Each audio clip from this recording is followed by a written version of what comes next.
Good morning, everyone, and welcome to our science pathway session with all of our awesome faculty.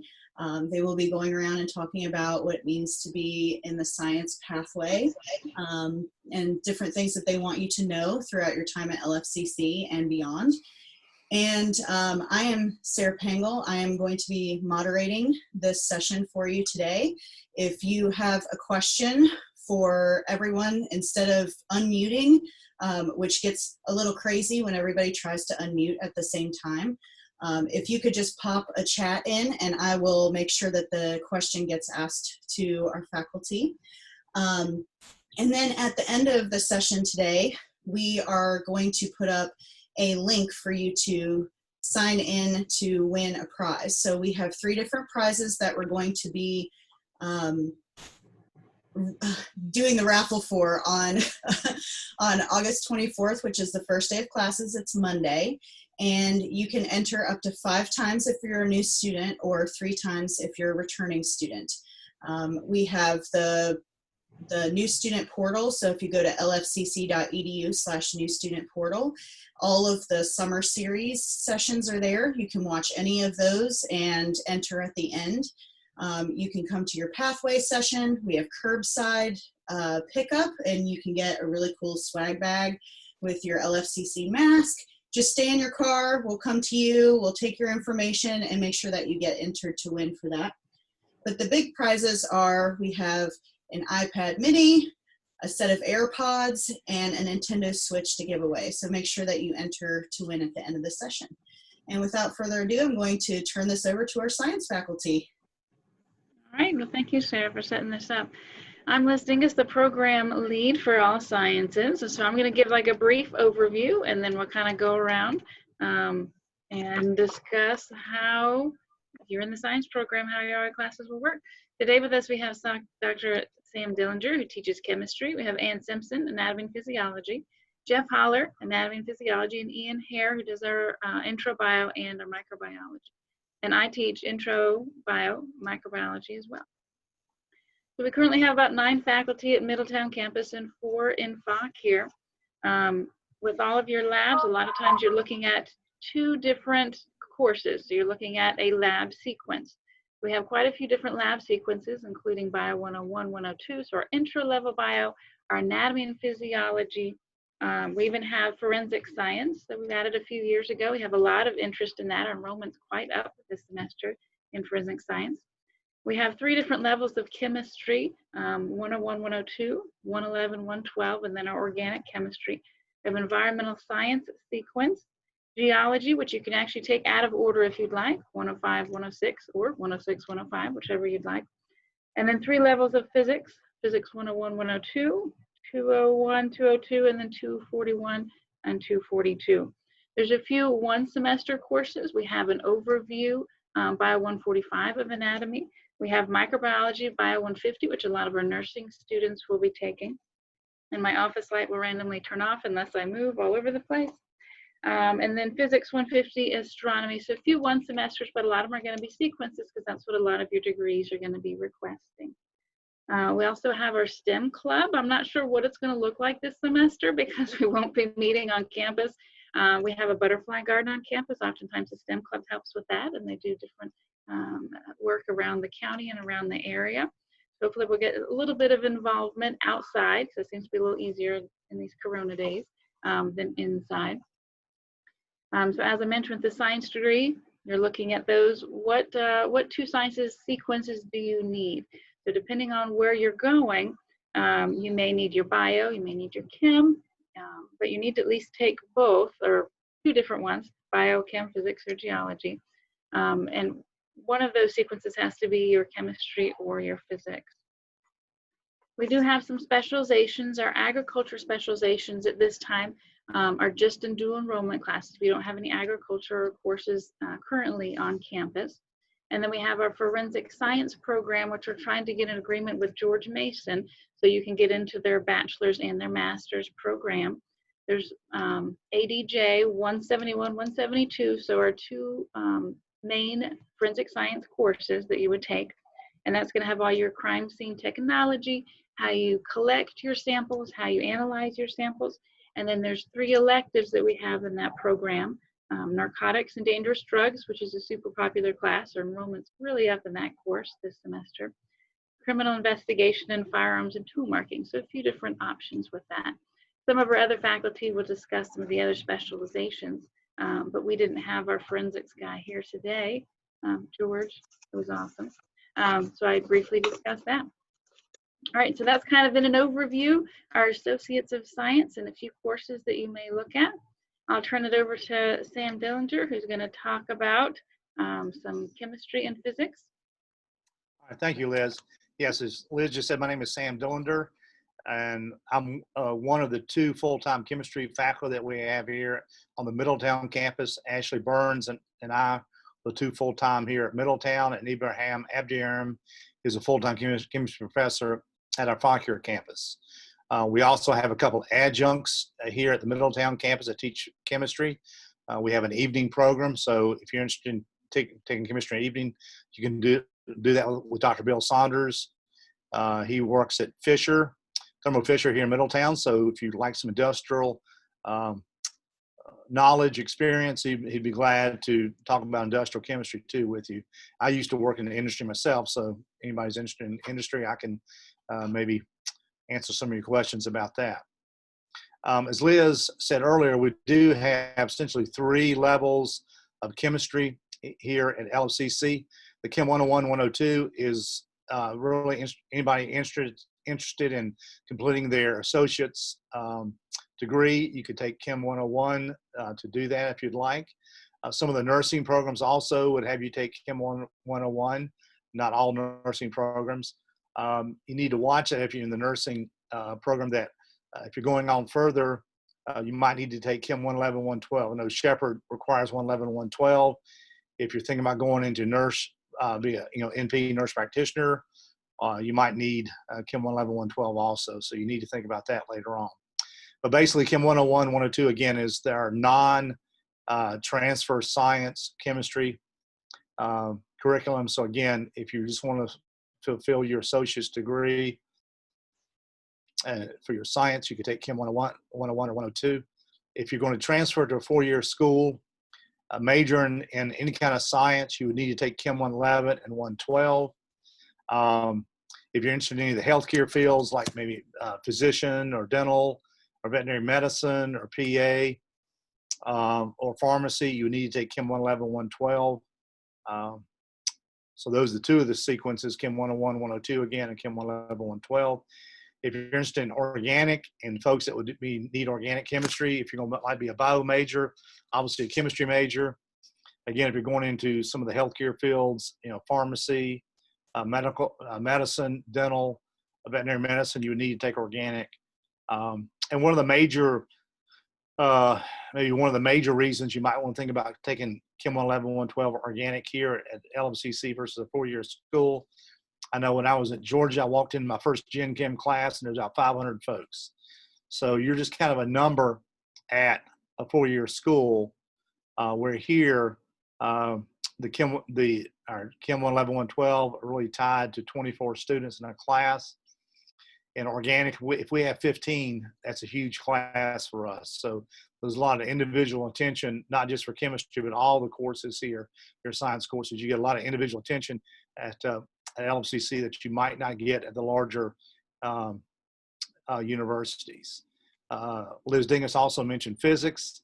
Ray Rogers, Dr. Rogers, we have an excellent physics professor here. He used to work at NASA.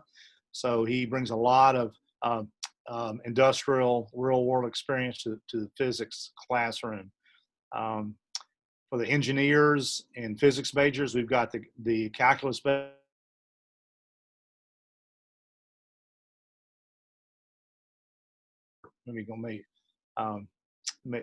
major in any other science. You could probably get by with the algebra-based physics.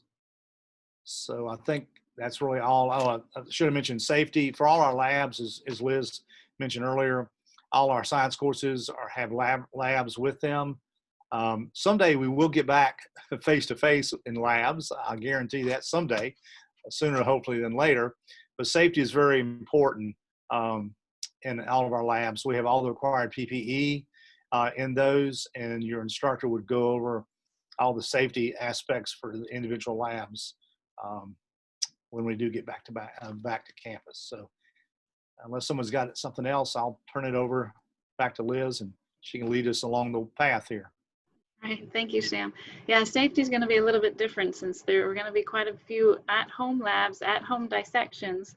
It will be interesting. So Professor Ann Simpson is going to talk about our A&P labs because those are, of course, going to be looking a little different, and the differences between some of our A&P courses. Thank you, Dr. Dingus, and I'm going to try to share my screen. Can you guys see that? Good. Like Professor Dingus was saying, I teach anatomy and physiology at the college, and we offer 3 different types of anatomy and physiology. The A&P 1, which is Biology 141, is 1 semester, and it coincides with Biology 142, which is A&P 2. These are the transfer courses. And then we also offer a 1 semester Biology 145, which is a basic human anatomy and physiology course. The difference in these A&P courses, we offer all these courses every single semester. We usually offer them hybrid, we offer them face-to-face, we offer them virtual, and that's pretty typical of the different types of offerings that we have for students. A little bit about the different courses. A&P 1 is we study skin, skeletal system, muscular system, and the nervous system. And then in A&P 2, we study cardiovascular system, respiratory system, digestive system. This is where it all comes together. It's a lot of physiology in A&P 2. The students who take these courses are going into fields such as pre-med, dental hygiene, nursing, surgical technology, pharmacology. I didn't have one there, but these are the transfer courses. And like Dr. Dillender was saying, there are specific courses that you need to take if you're thinking about transferring or if you're thinking about going into higher levels of science. The one really cool thing about the Virginia Community College system is that if you complete your first 2 years at Lord Fairfax or another Virginia Community College successfully with a certain grade point average, you can automatically transfer into any of the 4-year colleges like GMU, JMU, Virginia Tech. It's a super opportunity. So you get your associate degree at Lord Fairfax, and then you transfer right off. They accept everything right into these 4-year colleges. So it's a great pathway if you're interested in those. The other anatomy and physiology course that we offer here at the college is called Biology 145. It's a basic human anatomy and physiology. It's only 1 semester, but it does cover all the systems of the body in that 1 semester. It goes pretty fast, but it's not as detailed as Biology 141 and Biology 142. This is a super class if you're interested in going into a certificate program, such as practical nursing, medical billing and coding, EMT, paramedic, phlebotomy, personal training and group exercise. It's also a super course to get you ready for Biology 141 and Biology 142, A&P 1 and A&P 2. So it's not as detailed, but it does cover everything in 1 semester. So it's a pretty challenging course as well. This course at this time doesn't transfer to a 4-year college and a 4-year program, but it's one thing that we're working on, and it may, as a matter of fact, may be transferable soon within the next year or 2. So we are working on that. As Dr. Dingus was saying, this fall is going to be an interesting fall with virtual lectures and virtual labs, with the exception of just a couple of them. I've been teaching the Biology 145 with virtual lab for many years, and I can tell you it has been extremely successful. The students, they do all the labs at home, they get everything lined up on their kitchen table, and they just perform the labs, follow the steps, and then turn it in online. This is especially helpful for students who can't make it to campus, who have small children at home, who are working, who maybe live across the state. I teach students from all across Virginia and into other states as well. So what my message to you is, it is totally doable. You can do this. This is not something that is, you don't want to wait and put this off. You can do it, and you can do it at home. So be encouraged by this. We are here, as Dr. Dillander was saying, we are here to work with you. We're here to work with you personally. We are concerned about your student success. So we've got a lot of great things planned for the labs, and I know a lot of people can be nervous with the sciences in general, but we have amazing resources. We have tutors, free tutors for any class you take at Lord Fairfax, free tutors. In a lot of our science classes, we have what are called embedded tutors, where the teacher will work with a tutor side by side, and the tutor will attend the classes and help students individually.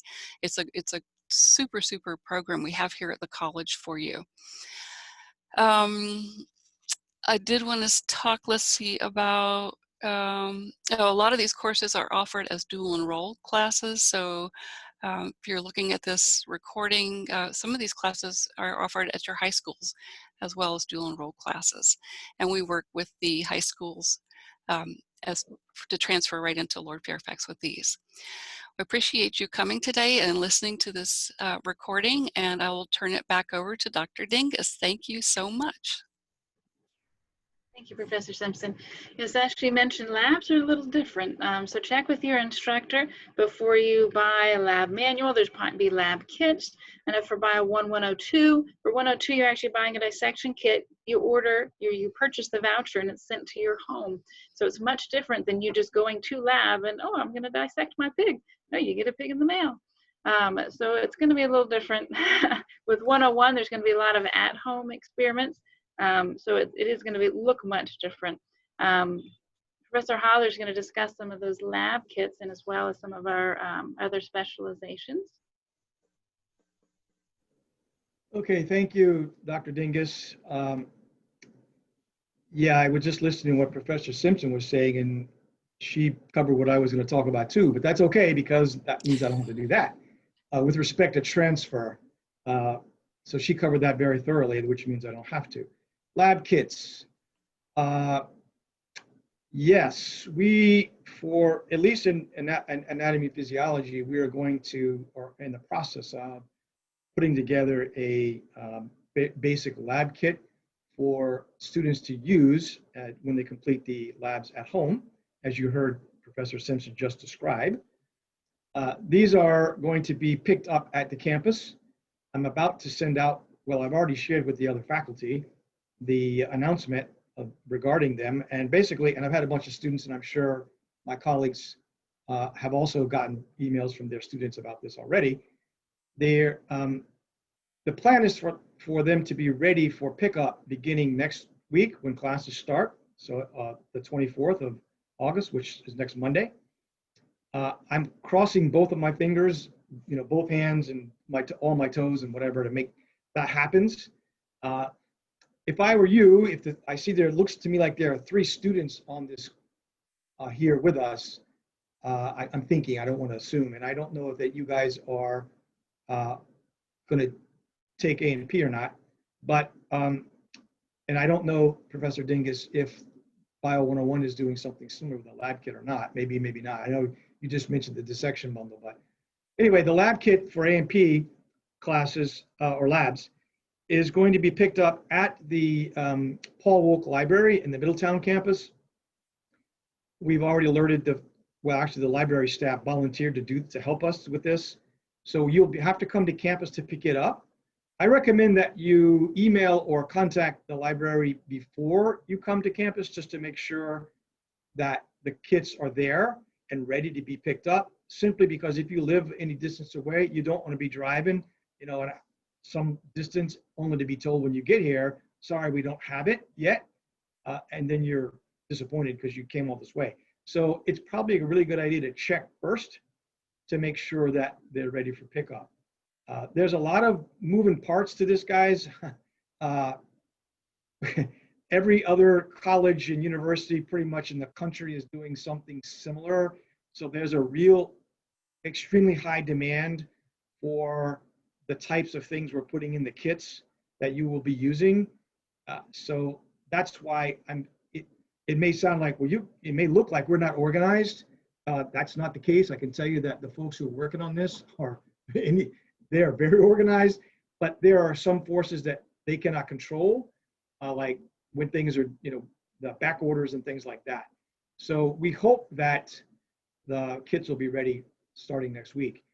The thing about them is they're rental kits, which means I'll put that rental, that's a term that Professor Dingus came up, but I think it's very appropriate in the sense that you don't have to pay anything for them, but we do expect you to return the non-consumable items.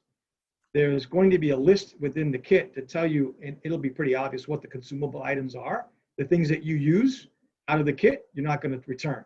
But there are quite a few things that you will return. One of them I can think of right off the top of my head is there's a reflex hammer in the 141 kit. We'd like to have that back. There's a BP cuff in the 142 kit. We'd like to have that back. So at the end of the semester, pretty much when we end labs, you'll have to return that physically back to the campus. Think of it as a library book. The same way you check out a library book, you'll check out the lab kit, and then when you're finished with it, you'll return it, just like you would the library. So, and that's one reason why we're using the library to handle the checking in and checking out of the lab kits, because they have quite a bit of experience with that process. So the other, Professor Nigich just mentioned the dissection bundles. We are also doing those the same way she described. Those are separate from the lab kits. The dissection bundles will be purchased through the bookstore. You'll basically get a voucher that is digital, which you'll redeem with the supplier. And then the supplier will send the kit, don't want to confuse you, the dissection bundle directly to your home, like Professor Dingus just described. So you'll get a sheep brain and a cow eye if you're in 141, sent directly to you, and it comes with everything you'll need to basically perform that dissection. And then if you're 142, you'll get a fetal pig. Same thing, you'll get everything that you need. And then you can dispose of it. You don't have to send it back. It's disposable because there are no hazardous chemicals or anything like that included with those kits. Sorry, with those bundles. I want to make sure I get it right, the section bundle. So those you'll just go and purchase through the college bookstore. I was in contact with the bookstore manager as of last night. And I share this with the faculty so that they're aware of it. There was some issue with the way that if you go and look for the dissection bundle voucher on the bookstore, currently it says they're out of stock. They were having an issue getting them to post properly, but hopefully that will be remedied in the very near future, today, tomorrow, but no later than. But in the meantime, it might say if it's out of stock, but there's a procedure if you, when you go to the LSCC bookstore website, if you want, you can select to be contacted as soon as they're ready to be purchased. Okay, I don't know if I said that very well or not, but so they're not out of stock. They just haven't been posted yet where you can visibly purchase them, but they're going to be in the next day, probably today. But because this was yesterday that I was communicating with the bookstore manager. So that takes care of the lab kits and the dissection bundles, which are two distinct things. I hope I made that clear. Okay, Professor, oh, health specialization, okay. Professor Dillander and Simpson both kind of alluded to this. Perhaps one of the most popular specialties, and I see Professor McLaughlin has joined now. She teaches A&P as well as phlebotomy. And I think that Professor Dingus mentioned phlebotomy at the outset. But anyway, so health science, that one is a very big driver. We have a lot of students that are going into health science. And most of the students who are going to go into some kind of health science, no matter what it is, end up taking A&P because it's a required course. So it's a big one. And the sequence, I'm talking specifically about the sequence 141 and A&P 1 and A&P 2 that Professor Simpson just explained. So I suspect many of you are in that situation. I see there's still 1, 2, 3 of you that are 4, sorry, that are students that look like you guys are students. I don't know if any of the 4 of you, maybe you can indicate in the chat if you know what you're planning on studying, so that we have a better idea of that. But anyway, I'll talk briefly about the health science specializations. Professor Dingus mentioned a few moments ago, there is a health science specialization degree, which is basically, it's like the parent degree, the social science degree, but it's a little bit different. I'm going to attempt to show it to you. I'm going to share my screen and open it. So Sarah, can you give me a thumbs up that you can see that? All right, thank you. So I know it's small and you know, you're thinking, what's he showing? I can't see it. But you can find this easily on the web, the LFCC, the college website. You can find all the specializations, not just this one. But I'm just going to mention this one briefly because it is one that's very popular. Because a lot of students are going into a health science. So you can see basically, you can read all the verbiage over here to the left. But if you look here, you can see basically it gives you a map of the courses. And I suspect that all of you at this point obviously are registered for courses. I don't know if any of you looked at this before you started, if you're interested in a health science degree. But hopefully you can look at it now. This, if you didn't see it ahead of time, you might have relied on your advisor to help you with this process. And hopefully, if you indicated you're interested in a health science degree or a health profession, that you were aware of this and you looked at it at least. So this gives you the idea of what the course load looks like if you're going to be a full-time student. Of course, if you're going to be part-time, you'll be doing it, taking longer to do it. But this is a typical full-time load. So I'm not going to go through each of the courses. I do recommend that you look at it. This is a suggested schedule format for each semester. And of course, I think you heard Professor Simpson say that courses like A&P and most of these are offered during the summer session as well. So this is based on a fall, spring semester. But if you took more courses in the summer or some in the summer, you could speed this up. So you can see there's 62 total. And this, once you earn this degree, and the way it came about is there were a lot of students who would apply or who were looking forward to getting into the nursing program here at the college. All right. And so what happened is a lot of students took the prereqs. There are prerequisites for the nursing program. And I will say that all the prereqs to get in the nursing program are included in this health science specialization degree. We did that on purpose. But there were a lot of students who wanted to get into the nursing program or apply to it, and they would take the prerequisites. But then if they didn't get into or didn't get accepted to the nursing program, because it's extremely competitive, as are all of the health science programs, not only at our college, but across the board, they're all extremely competitive. If the students were taking prereqs, all they had was coursework. They didn't have a degree. So if you are in this specialization and your goal is a health science program, no matter, it could be dental hygiene, it could be, there's surge tech, whatever, PT or occupational therapy, there's lots of them, that this will cover the prereqs for all of those programs. Plus, if you get this degree and you don't get accepted, say, at a program at Lord Fairfax, then you can transfer using this degree, as Professor Simpson alluded to a few minutes ago. So then you could easily and seamlessly transfer to another four-year school to a program that they've got. And you would go as a transfer student, not as a student just with some credits. So there's a real advantage to obtaining this degree or this specialization of the parent degree, in the future.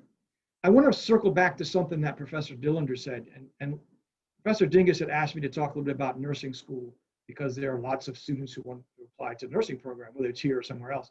Professor Dillon was talking about BSN. He mentioned chemistry, and he mentioned about going further in nursing. He mentioned nurse practitioner. I can tell you with high confidence that the nature of the field of nursing is such pretty much that the majority of the graduates, if you are an RN, sooner or later you're going to need to hold a BSN. You're going to need to get a bachelor's degree in nursing if you want to have a job pretty much in the field. So if that being the case, if you were thinking it to the future, even if you were looking at applying to the program, the RN program at LFCC, it's smart for you to think about taking Chem 111 and 112 here. They are transfer courses. They will fit right into, if you look over here, I know you can't see it, but in the first semester, for example, it says here science and laboratory. You could take chemistry 111 there, and then in the second semester you can take Chem 112, and then in the third semester, again, it says science and lab. That's where you take A&P 1, and then the last semester A&P 2, because taking chemistry first actually sets you up for success in the A&P courses. And of course, then when you eventually go to get your BSN, those courses transfer and you're better prepared to succeed in the BSN curriculum. So a lot of students do this backwards. They take A&P first and they struggle with the chemistry aspect. And then even though if they know they're going to go to BS, they want to earn a BSN eventually. And then they have to take chemistry later. Professor Dillander also mentioned about when he went to Georgia and he walked into his first OChem class. I think it was OChem, right, Professor Dillander? There was 500 people in your class. If you take Yes. here, if you take general chemistry here, you're going to be one of 20 or 24 maximum, or one of 23. So the odds are that you're going to have a much more positive experience at Lord Fairfax. So anyway, I don't expect you to be able to read this, but I want you to know that this exists. This health science specialization degree does exist. It is different than a certificate. Certificate is much fewer credit hours. There is one that's named as similarly. Please don't confuse that. This is an actual degree. So I'm going to close that out. I'm going to stop sharing actually. There. So I just want to make you aware of that, because a lot of students are not even aware of it. Sometimes the advisors mention it, sometimes they don't, but I just wanted to make sure that you're aware of it, particularly you guys are new students at the beginning of your college career at LFCC. So I hope that was helpful. I talked about a lot in a short period of time. I saw the chat light up, Sarah, so you might have something that came up to direct to one of us, and I'll turn it back over to Dr. Dinkus. Yes, Looks Jeff. like, Sorry. yeah, they're all students who are going for Associates of Science, one in biology and one in chemistry. So we have a little bit of a mix there. So we definitely have faculty that can help everybody with all of your needs. We have a few others that have joined us. I know Dr. Ray Rogers is there. Hello. And Dr. McGlock. I didn't know if anyone was interested in talking. I know Dr. Hare, you had taught the Bio 150, the micro, over the summer, and you had a different experience. Do you mind spending a minute or two just how your micro virtual labs went? Certainly, I can talk about that. Yeah, so, as many of you have mentioned, these aren't ideal circumstances. We love to be in the lab with you guys and facilitating learning in person, but just given the realities of the world that we're dealing with right now, we've had to shift a lot of our instruction online, including laboratories. And although I can let Dr. Dingus speak maybe a little bit more length later about, if we need to, about the laboratories we have for Bio 150 in person. We do have some, but we're also offering online virtual laboratories as well for students who want to have the option of getting that course completed during these times completely virtually. So, so if you're thinking about taking micro, that's Bio 150, and doing your lab virtually, the way that it would work is we have you buy a subscription to some software from McGraw-Hill. It's a textbook company that's developed some software that makes simulations that are online so that you can actually learn a lot of you learn all the same lab techniques that you would in person. It's just you'd be doing it in a virtual format. And when I say that, I mean like literally there would be simulations of a lab bench with you to grab things and culture organisms and do all the same different things that we would be doing in person, just using a computer. So yeah, so I was actually we've worked a deal with McGraw-Hill to bundle the textbook for the laboratory with that subscription. So for $60 or $80, depending on where you purchase it, you have both of those available to you. And over the summer, as Professor Holler mentioned a bit ago about some issues with the pandemic relating to supply chain and getting things ordered. We had a couple technical difficulties with the online lab, but thankfully they didn't affect the flow of the class or the learning at all. And it's only gotten better with time. So we're pretty pleased with the way that it's laid out on the student side.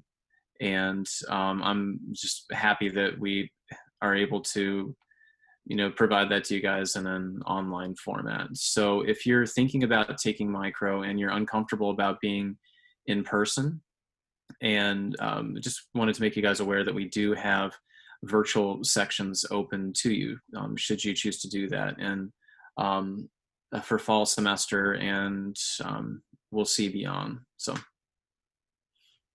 that's about it. Thank you very much.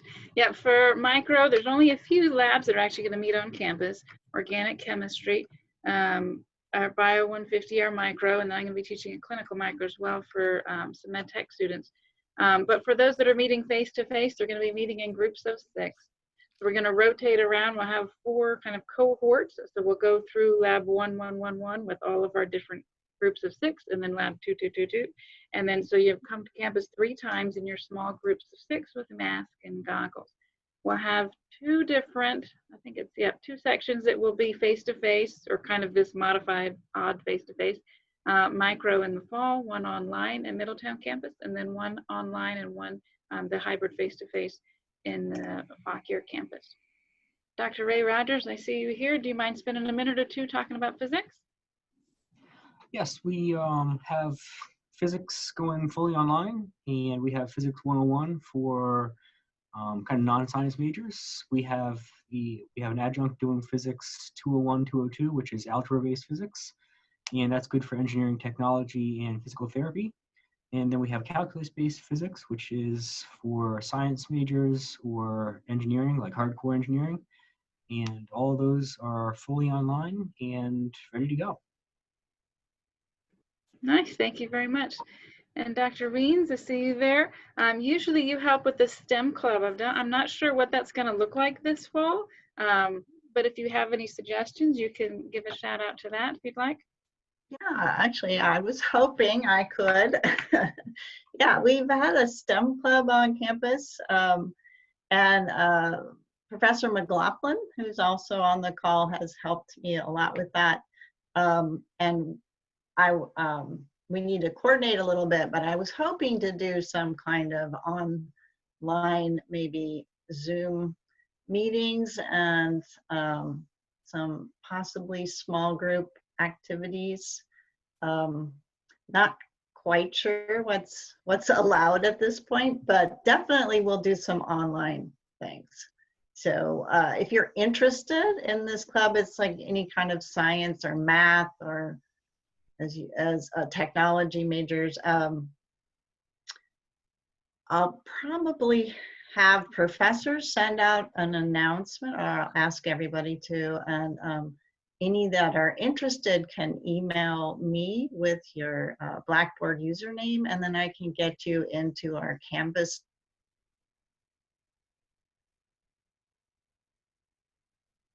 up to date on what we're trying to do. So in the past, we've done educational activities, fun activities like going to different, well, both educational and fun, I guess, going to different museums. We've got a pollinator garden on campus that we work to keep up. So if you're on campus, it's between the student union where the bookstore is and the science building. There's a beautiful blooming garden there, and that's for monarch butterflies and other pollinators. So anyway, we've done a lot of different things in the past, but I think we can have some kind of modified learning and I don't know, what am I trying to say? Social activities to get to know other science majors. Right, thank you. And then Dr. McGlock, I don't know if you wanted to add anything. I know you've been working hard this summer to take care of the butterfly garden. I know, one of the dangers of having teachers not have a bunch of people to talk to is we come up with all kinds of ideas. And although a couple of things I wanted to say is just for all of you as students, you're very lucky because we've been sharing ideas. And although all of the classes will mostly be online, they are very creative classes, I think, because we've been sharing a lot of ideas about how to present the material and make sure you're still getting the same rich experience that you would get in the classroom. So I wanted to say that first. And then second, I personally, because I have met outdoors, socially distanced, in the garden with Professor Weens, and after talking with her, I've been thinking of a bunch of ideas for the STEM Club. And what the STEM Club has done in the past is allowed people to get to know each other as science and potential science science individuals going forward. And we like to do trips, and we like to do TED Talks, and we like to do discussions about those. And then one of the icing on the cake with regard to STEM Club is that some professors actually incorporate projects from the STEM Club. And I don't know about you, but I have been captivated with watching the bears at Brooks Falls. Brooks Falls is in Alaska, and the salmon are running now, and so they're just there and they're catching the salmon. So that's just one live webcam that could possibly be incorporated into STEM Club, and then having discussion on why do salmon do that? How do the bears capture the salmon, etc. And then also there are numerous field trips, as well as the pollinator garden is huge. I think Professor Ween said it was huge. Very easy for us to socially distance, yet still do science experiments there. I just was there last weekend and saw several monarchs, which means that very soon we'll see some caterpillars onto chrysalis, as well as other moving up the ecosystem, some ecosystem creatures that I would just as soon not see, but they're actually there, and moving up and seeing how the pollinator garden has created an entire science ecosystem of not only pollinators, but other species moving on up. But anyway, all of it is very interesting, and hopefully we are doing something that will make your semester very worthwhile. All right, thank you very much. Thank you all instructors and students that came. If you have any questions, feel free to type them in the chat or verbally voice them. But thank you all for coming. I appreciate it.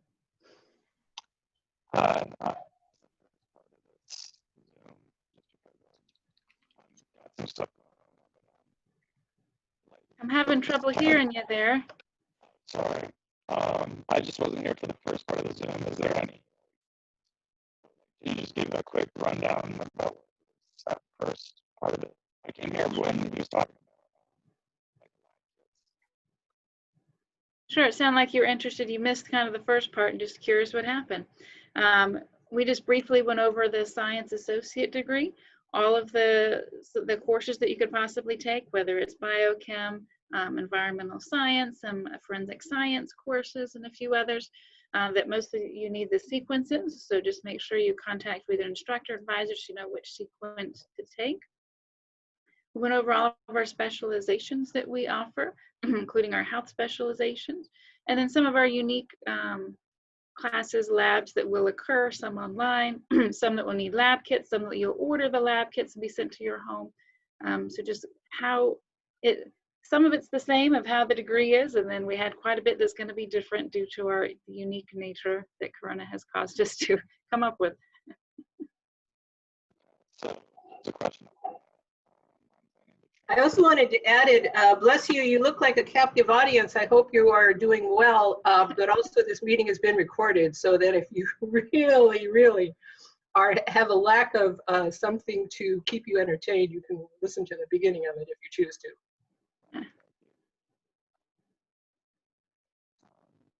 Can you hear me there? I don't know, are there any other questions that students have?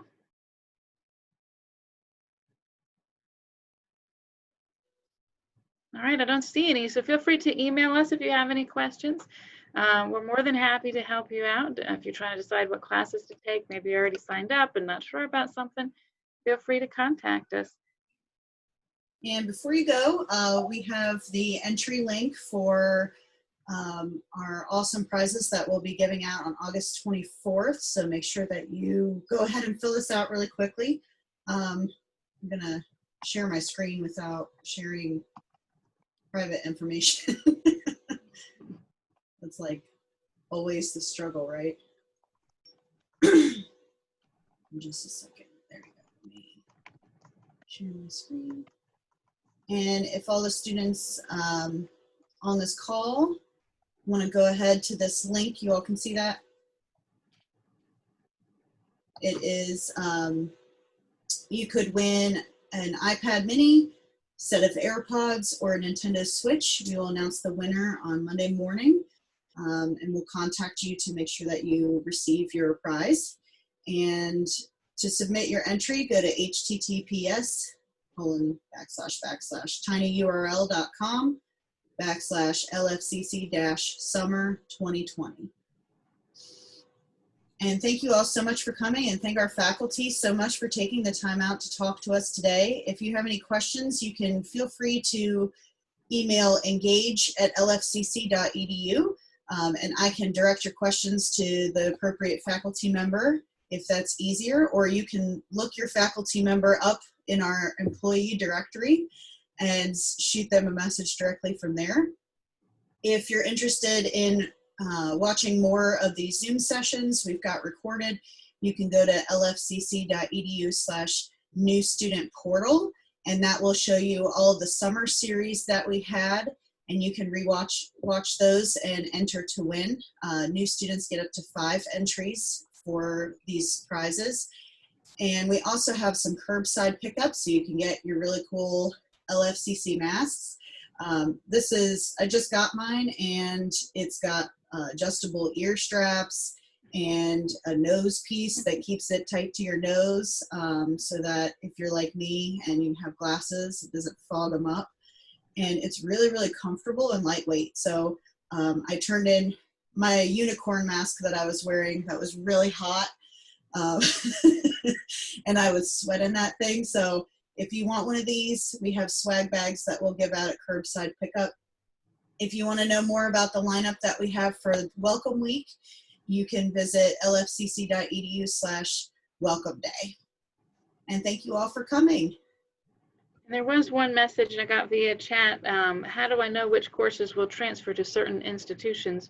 Make sure you talk to your advisor, or you can talk to one of the instructors, because it is super important. If you already know where you want to transfer, to work backwards of, okay, I want to go to VCU, Virginia Tech, and then what will they accept, and make sure you take those courses that do transfer seamless. Thank you. Yeah, I want to just tag on to what Dr. Dingus just said. for those of you that asked that question about transferability, since I've been working on that over the last year. And that is that you really need to check. You may not know exactly where you want to go yet, but if you have an idea, there's a handful of schools maybe, or 6 or 5, or maybe you got just one place that you want to transfer to, that you check to make sure that the transfer institution is really going to drive what you take here, as far as what, if it transfers, what the course is, et cetera. Like Professor Rogers mentioned a few minutes ago about physics. Which physics do you need, right? It will really depend on what the transfer institution wants you to have before you get there as part of your degree, the degree from Lord Fairfax, I mean. So I would let that drive your decision. You can ask the advisors, but at the end of the day, it's really your degree. So I would, if I were you, I would look that up myself. I know that Virginia Tech, a while back, I had the great pleasure of working with Dr. Weens once in the advising center back in the days when we did that. And I remember her working with a student, and they went to Virginia Tech, and Virginia Tech has a place on their website, the university website, where it actually tells the students clearly which courses will transfer as what credit at Virginia Tech. Virginia Tech's not unique in that regard. I just remember that one specifically. Some schools don't have it as clearly as that, or as easy to, as user-friendly as that one. But I highly recommend that you look into that before you take a course, before you commit the time and effort into a course, to make sure that it is going to transfer. I mean, obviously you may change your mind and go to a different school. You might not get accepted to the school you want to go to, although if you get a degree from us, if we have an articulation agreement with them, they will accept you because you are a college graduate and we have a degree agreement with them. But it's always a good idea to make sure that the credit you take here is going to count for the degree that you anticipate at the transfer institution. So please double and triple check that to make sure that you're not wasting your time and effort and money here before you transfer wherever it is you want.